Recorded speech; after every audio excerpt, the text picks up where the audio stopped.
Bonjour à toutes et à toutes, c'est Varchop pour un nouveau Raconte-nous une histoire. L'histoire du jour s'appelle Avec sa bougie. On vous a sûrement déjà parlé de cette entité portant une robe noire et une faux dans la main gauche. Celle qui emporte l'âme de vos proches là où elle doit être après la mort. J'ai récemment vécu une expérience avec quelques amis afin d'établir une sorte de contact avec cette entité. Et peut-être d'en savoir plus sur elle.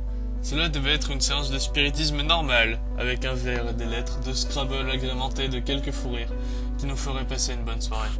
Bref, il était déjà 23h quand nous avions fini de regarder un film d'horreur. Un bon slasher, comme je les aime. La dernière part de pizza napolitaine avait été finie par Thomas. Nous étions 5 à cette soirée-là. Il y avait Candice, ma copine, Nicolas, Thomas, Valentin et moi. On avait déjà commencé à préparer la table basse afin de pratiquer la séance. Candice allumait quelques bougies pendant que moi et Valentin étions en train de poser les lettres sur la table. Ainsi Thomas et Nicolas avaient éteint la 64 et nous avaient rejoints sur le canapé.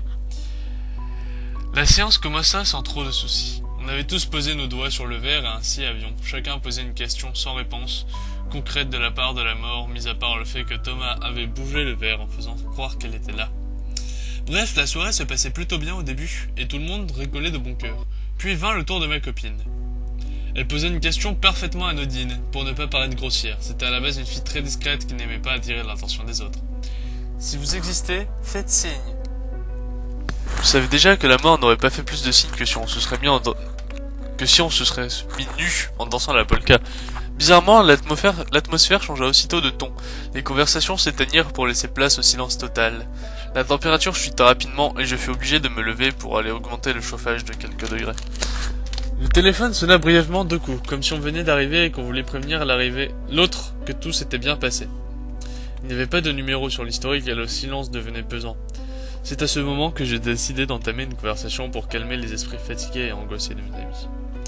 Je n'oublierai jamais le cri qui vint à ce moment-là. Il venait de la cave et j'entendais le bruit caractéristique des bruits de pas sur mon vieil escalier en bois. La chose montait déjà, et j'entendais la porte s'ouvrir, grinçante. La flamme des bougies devenait trouble.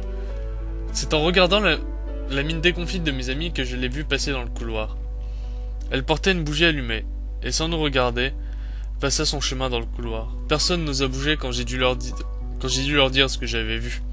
L'entité se déplaça dans la maison pendant 20 minutes. Dans le noir total, je voyais son visage derrière celui de ma copine. Il me regardait fixement, la bougie dans la main. Après de longues minutes à passer à nous regarder, j'entendis un POUF qui me fit sursauter. C'était elle. Elle avait fait tomber mon lustre en le bousculant du bout de ses doigts. Sa tête se tourna vers moi en un dixième de seconde. Elle me regarda profondément et se mit à émettre des cris étouffés. Elle tendit la main vers moi et se mit à marcher vers ma direction. Dans un réflexe de panique, j'ai soulevé ma table pour former une muraille de fortune entre elle et moi. Le choc fit tomber mes amis et j'entendis un cri rauque de l'autre côté de la table. Puis des hurlements de terreur. Je contournai la table et vis cette chose dévorer la main de mon ami Thomas. Les autres s'étaient cachés dans les coins de la pièce et Thomas vit ses doigts se faire arracher de sa main et dévorés par l'entité qui était maintenant à genoux, le cœur de mon ami dans la main droite. Terrifié, je pris la première chose qui était à ma portée, mon ordinateur. Je me suis avancé vers le cadavre de mon ami et j'ai frappé la vieille femme de toutes mes forces. Elle fit un geste de recul avant de se relever comme si elle n'avait rien senti et s'est mise à déplacer le cadavre de Thomas sur le sol. Le sang gisait partout. La vieille femme trempait déjà sa main dans le sang de mon ami puis se déplaçant lentement vers le mur et me fit un signe de sa main ensanglantée. Son sourire me fit froid dans le dos. J'ai couru et je me suis enfui dans la maison, laissant mes amis à la merci de la femme. J'ai attendu devant la maison pendant 30 minutes avant d'entendre des cris de terreur à nouveau. Je me suis enfui dans la nuit noire. Quand je suis revenu le lendemain matin, il y avait du sang séché partout dans mon salon. Les bougies étaient éteintes, mais pas une trace des cadavres de mes amis. De la femme non plus d'ailleurs. Cela fait maintenant 3 semaines que l'enquête est en cours pour savoir ce qui est arrivé à mes amis, mais je n'ai rien osé dire aux policiers à propos de la soirée.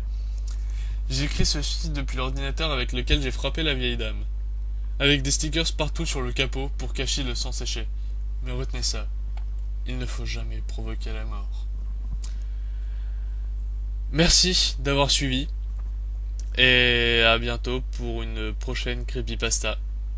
N'hésitez pas à aimer la vidéo, à vous inscrire, à partager, et allez voir la creepypasta originale qui sera mise dans la description. À bientôt!